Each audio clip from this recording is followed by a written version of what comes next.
मित्रांनो, मी आलो आहे आता शिर्डी एअरपोर्टला. आणि शिर्डी एअरपोर्टला मला हे समजत नाही का शिर्डी एअरपोर्टला ओला उबेर बंद का बरं आहे. आता जिथे एअरपोर्ट आहे तिथे बाहेरून लोक येणारच आहे, प्रवास करून. आणि बाहेरून आले म्हणजे त्यांना गाडी पाहिजेच आहे. मग अशा वेळेस त्यांना सगळ्यात सोपं जाणं म्हणजे बुक करणं आहे गाडी. तर मग इथं ओला उबेरही चालू पाहिजे होतं. आता कोणी कस्टमर आलं, कोणाची ओळख नाही राहत काही वेळेस, मग त्याला एकच उपाय राहतो की गाडी बुक करायची. मग तो गाडी कसं काय बुक करू शकतो जरी इथं आपली गाडी असून पण गाडी नॉट अवेलेबल दाखवते गाडी. कारण मी पण चेक केलं आता, माझी आयडी ऑन होती इथे, तरी पण नॉट अवेलेबल राईड दाखवते इथे.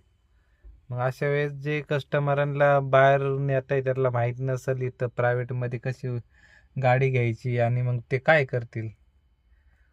मग अशा वेळेस इथं एअरपोर्टला कुठं पण असो ओला उबेर सिस्टीम चालू तर पाहिजे ना.